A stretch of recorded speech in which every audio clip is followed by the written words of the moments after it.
Welcome to Ghost of a Podcast. I'm your host, Jessica Lanyadoo. I'm an astrologer, psychic medium, and animal communicator, and I'm going to give you your weekly horoscope and no bullshit mystical advice for living your very best life. Hey, everybody. Welcome to Ghost of a Podcast. This week, I am changing it up a little bit because why not? This is what we're doing. And I have a question from Scarlett, and I'm going to let Scarlett ask her own question.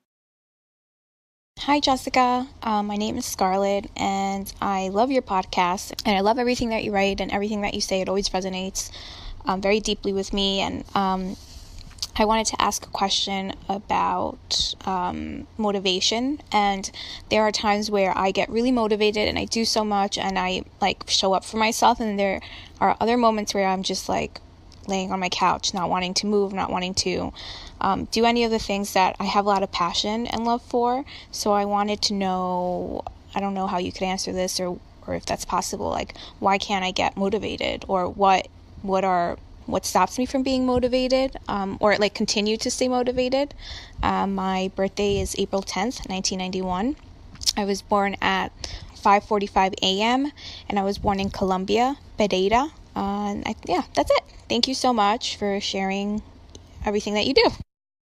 Thank you so much, Scarlett, for that question. It is awesome. And before I get to answering it, I'm just going to say, if you guys want to send me a voice memo so that you too can be on the podcast, you can do that by emailing me an attachment at ghostofapodcast@gmail.com. Okay, Scarlett, I'm really excited by your question. And I'm excited by your question because it hits on so many universal things. And the first one is productivity, right? Because you're not really saying in your question that you're not getting things done. You're not saying in your question that you're ineffective in your life, or there's some sort of meaningful repercussion for feeling exhausted. You're more talking about you know that you're passionate, you know that you have drive and you have interests, and you can't quite figure out why your actions aren't always in pursuit of those interests. And I will say, my little astrologer's brain is just screaming at me. It sounds like you have in your birth chart something called aspects from Neptune to an important planet. And I'm going to check out your chart in a minute. But before I do that, let me say this. Productivity is what we all focus on, right? What are you doing? What do you do for a living? What did you do today? There's all this emphasis on, you're 28. What have you accomplished by now? Oh, you're 40. What are you doing with your life, right? And what I want to say about that is, that's important. I think that material accomplishment is a big part of being a person. And for some people, material accomplishment is, really about industry. For some people, it's about writing a certain amount of words or walking a certain amount of steps. But the thing about material accomplishment is that it is only one little part of what we are meant to do here as humans, also as creative people or creators. Because some people are straight up creatives, right? It's I'm a designer or I'm an artist or whatever. But we are all co-creators of our lives. We are creating our own sense of reality, and we are creating the life that we live with the people around us, with our own inspiration, our own nature, and with our circumstances, which are often really out of control or out of our control. And so I want to say that the process of creation is not a straight line. Wouldn't it be cool if it was a straight line? But it is not a straight line. It requires responsiveness that takes you in directions you weren't anticipating. And for many, many people, what that looks like is inactivity. What that looks like is fatigue or distraction, or any number of things. The path forward is not a straight line, and you are not intended to march. And I say that while I also could say to you, and think it's equally true, that there is a time and a place for marching forward and just, sucking it up and getting it done. But that has to do with both circumstance and nature. What I would encourage you to do, Scarlett, is to really consider, separate from your situation, separate from maybe feeling kind of shitty about I was on my couch all weekend and I thought I was going to do all this stuff, separate from all the immediate stuff, to really take a moment and get a hawk's eye view of your life and look at how much reflection how much unplugging and staring at a blank wall do you need in general in order to be really fertile and dynamic in your life? How much sleep do you need? To really ask yourself, looking not based on what you think you should be, but based on you're an adult, you have some years behind you, based on your experiences, your most fertile, dynamic things that you've done in your life, the most open you've been, the healthiest you've been. Where were you at in those times? What was happening? Were you running on empty, or had you actually given yourself permission to enjoy the couch? Because couches are comfy for a reason. I don't think that there's anything wrong with unplugging from ambition. In fact, I think that unplugging from ambition is an essential part of refueling our creativity. It really is. And again, this is a little bit individual and it's also universal. It's both. Life is complicated. So look at those things and gather a sense of what are your personal patterns, not what is quote right or wrong, but what is right for you? What is most generative for you? And ask yourself if you can give yourself permission to follow through with your own patterns, with what's most fertile for you, so that you don't overindulge checking out on the couch. But also, when you're splayed out on the couch, you actually get to enjoy it. If you're going to eat the cake, enjoy the damn cake. If you're going to eat the cake, savor every bite. There's no point in eating cake and being like, oh my God, I shouldn't eat cake. Cake is bad. No. If you're going to eat the cake, enjoy it. Be present for it. Because a gift is only a gift if you're willing and able to receive it. And what I'm kind of hearing is that you're so down on yourself about the ways in which you recuperate or check out that you're not getting the full benefit of it. And so this brings me to your birth chart. And indeed, when I pulled it up, yes, I see you have a hard aspect. So you have Neptune in Capricorn, as everybody born in the year that you were born does. And it is square to your rising, to your ascendant, and to your sun. And in English, what this means is many, many things, including but not limited to, you do need to stare at a blank wall every day for a period of time in order to recharge your battery. Think of yourself, in fact, as a rechargeable battery, something that you need to plug in and just leave at the wall, where you're not like walking around with it. So you can still access it, but you're not like super mobile. For you, recharging is about disconnecting from other people and their feelings and needs. It's about disconnecting from industry, from doing something, getting something done. But it's also about finding your body. It's about breathing. So if what you're doing on the couch is watching, 24 hours of TV, okay, that's not awesome. I've heard of worse things, but it's not awesome. What you want to be able to do is give yourself permission to totally disassociate, be a little escapist, and actually enjoy it. And figure out, where is the line between this is healthy and generative for me, and I'm just like disassociated in a way that actually doesn't serve me. Neptune can kind of get lost in drugs or in media. It gets lost in basically escapist things. Games are another big one that people with Neptune stuff tend to really resonate with. And so my advice to you is, once that's completed, stay on the couch. You are allowed to stay on the couch. That might mean listening to podcasts or, watching something that is truly inspiring for you. Not so that you can guilt yourself into, why am I not doing it? Or why is that person ahead of me? But instead to just fill you up with positive, inspiring content. Maybe write in a journal. Maybe you're going to learn how to read tarot, or you're going to start, making rugs. I think making rugs is cool. I can't do it, but it's one of my weird fantasies is that one day I'm going to learn how to latch hook a rug or something. I don't know. Maybe you're going to do some sort of creative artistic thing. The point is to do something for the joy of doing it, to explore ideas, not because you want to get to a destination. I'm not encouraging you to learn how to code in that moment. I'm encouraging you to explore ideas, explore concepts, and explore ultimately yourself. And to know that that is part of your creative process. In order to access and activate from a place of passion, you need to step back. And that's actually really healthy and appropriate for you. So experiment. And I would encourage you to set a time limit on this. Experiment with this for a month or for 3 months. Create a finite period of time where you experiment with approaching your couch time with a totally different mindset, that this is healthy and appropriate for you, that you're experimenting with how long you can do certain things on the couch or not do other things on the couch, but not limiting or judging the couch time, and see if it ends up being more fertile for you. See how it changes your life. And if it doesn't change your life, no harm, no foul, go back to being mystified by why you do it and criticizing yourself, and then find another answer in a different way. Life is really an experimentation, and we are not meant to have the answers, certainly not in our 20s. We are meant to journey towards self-knowing, and we are meant to journey towards experimenting with how to be in the world and how to be in ourselves. And through that journey and through that experimentation, we get to learn what does and doesn't work. And fun fact, once you really learn what works, it doesn't take long before the universe is like, and now you're older, and now your circumstances have changed. And so then you have to relearn and adjust. The thing about being a person is that it is a constant journey.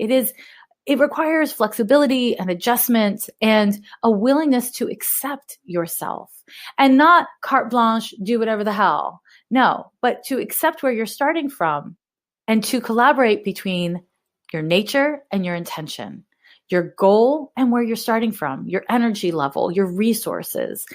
It's easy to want something, but it's important to want the right thing. I know this might sound like a total departure, but when I was a kid, I should say, I have really curly hair. And I have dark hair.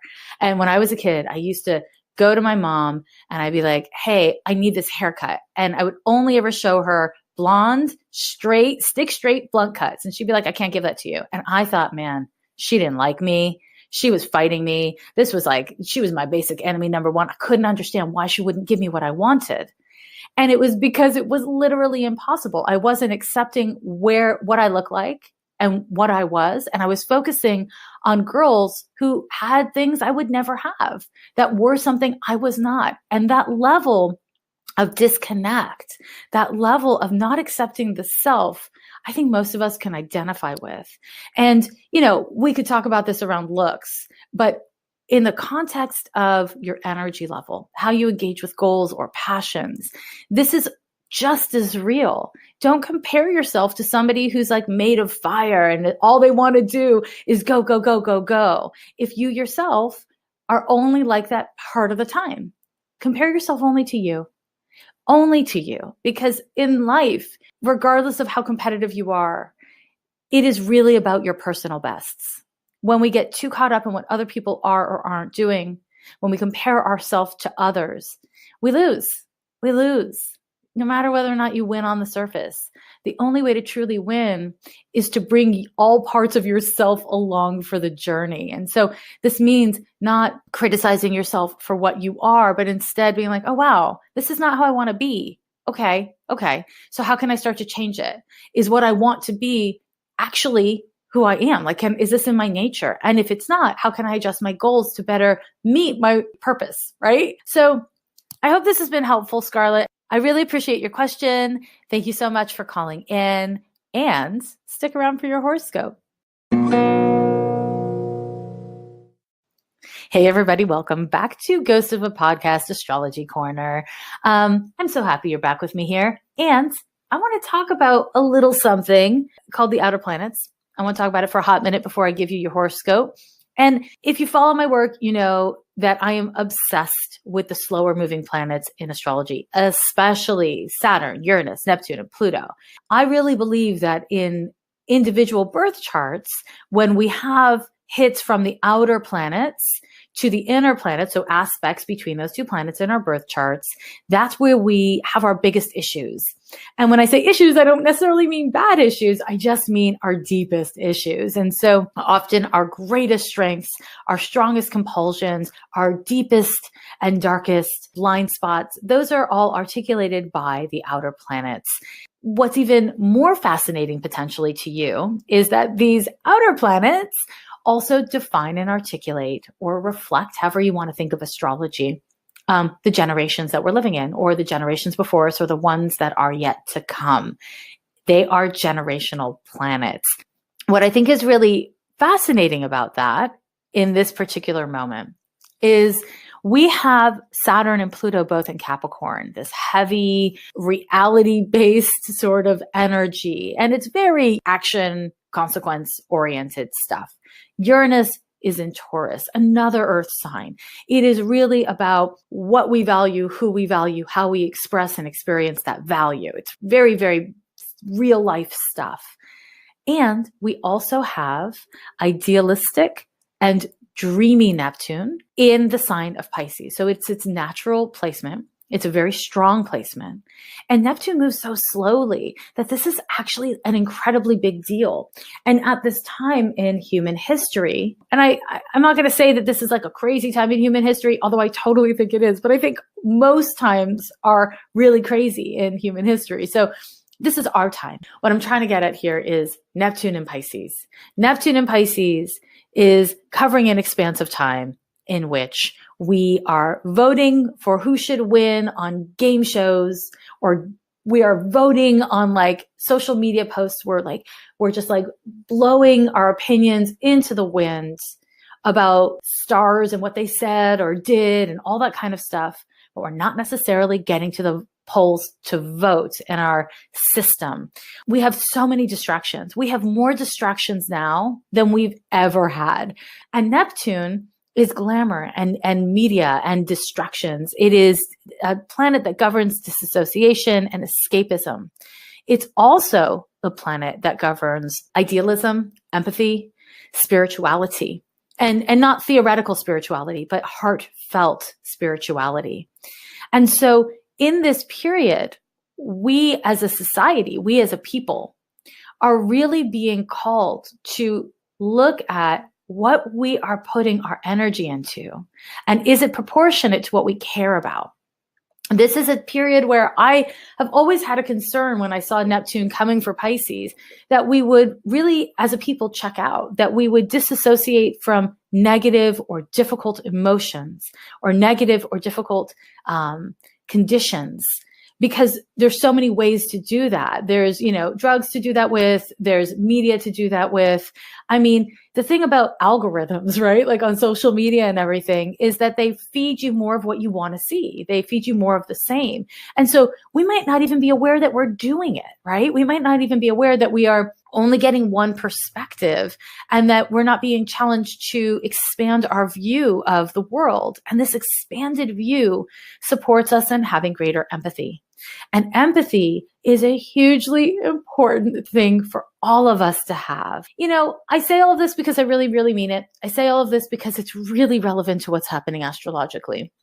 And I say all of this because I want to give you a PSA, and I want to encourage you all to vote in political elections. I want to encourage you all to be actively involved in the things that directly affect you and the most vulnerable amongst us.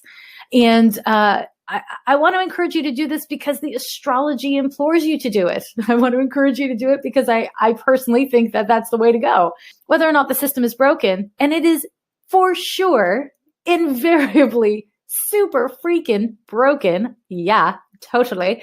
It is totally broken system. However, whinging about it, and I say whinging because I may not be Australian, but that is my favorite word in the whole entire world. If you don't know what it means, look it up. Whinging. Whinging is the best word in the world. Anyways, instead of whinging about what is or isn't working in the world, or who is not doing enough for which people or whatever it is, participate.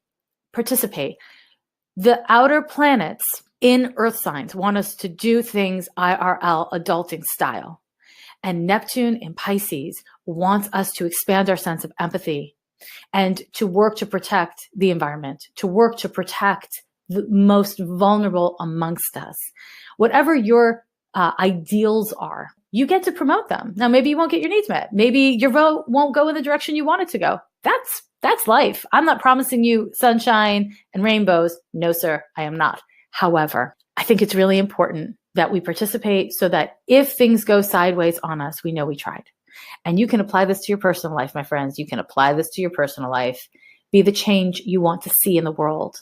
Be the change you want to see in your life. Now, that's my little cheerleader astrology chat.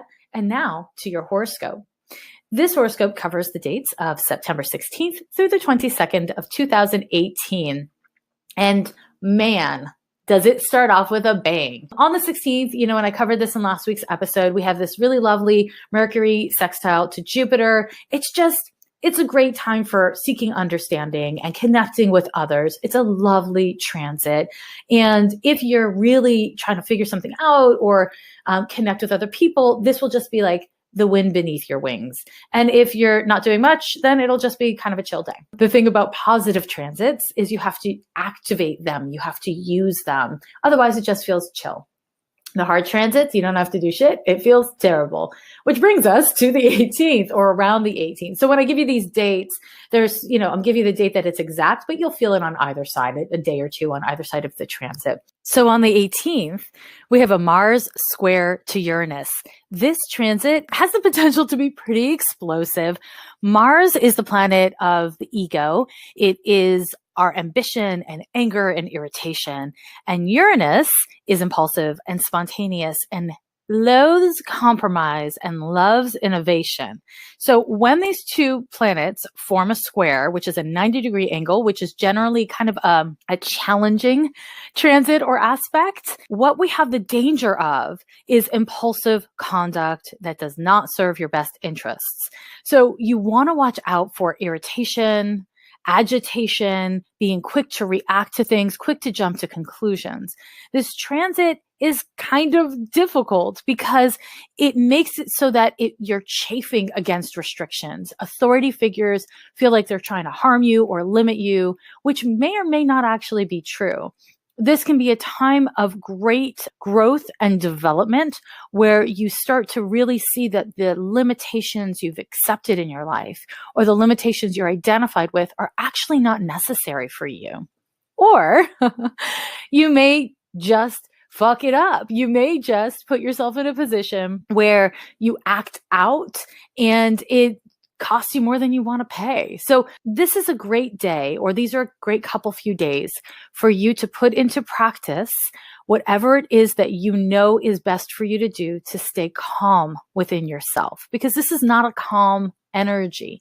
And so when we cultivate self-care tools, it's great to have lots of tools in our toolkit. That's fantastic. But the magic actually happens when you use them. So remember to use them. Posy vibes only is not a real thing.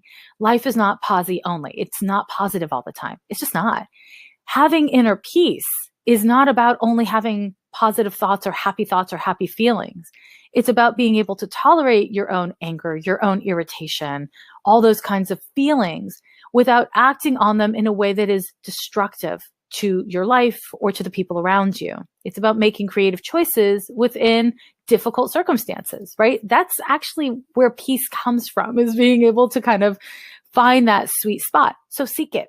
You don't need to be perfect. You don't need to not be irritated. You're likely to be irritated. And if you're having a hard time with irritation, listen to last week's episode 9, because I do talk about that quite a bit. This is a time where you just want to make sure that you are staying as centered in your own body and in your best interests as possible. So remember to breathe, my friends. Remember to breathe. Okay. On the 21st, we have a Sun conjunction to Mercury. And this is in the final stages of Virgo, the final degrees rather of Virgo. And this is a great time for figuring things out. It's not a great time for concentration and focus because Mercury is just like interested in all the things. And so you may have, depending on your nature, a little bit of a scattered time around this day. But here's the great thing is because it's in the final degree of Virgo, you may come to some great insight about yourself or the world around you. Now, when the Sun and Mercury meet, we tend to see things from our own perspective and think we're being objective when in fact we're being deeply subjective. So you want to watch out for that and make sure that you're actually practicing empathy and practicing seeing things from multiple angles and not just multiple of your own angles.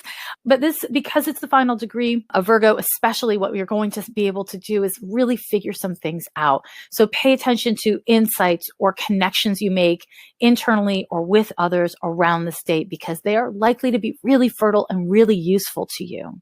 Anyhow, that's your horoscope. my friends and loves, that is it for you. If you like what you're hearing, please share my podcast with people who you think would like it too. Please rate it and subscribe. That's awesome. Support the podcast. That's a fun thing to do. I hope that you spread kindness to people around you, to strangers, to people who look like they're having a rough day, to nice people, to people who are really nice to you. Spreading kindness doesn't cost you much. Really doesn't. I really am so grateful for the kindness that you spread my way. I am grateful that I have this little platform to spread it your way. And hopefully we'll keep on paying it forward, as it were. I'll see you next week. Bye. Every year they say the end is near, but we're still here. Yeah, we're still here.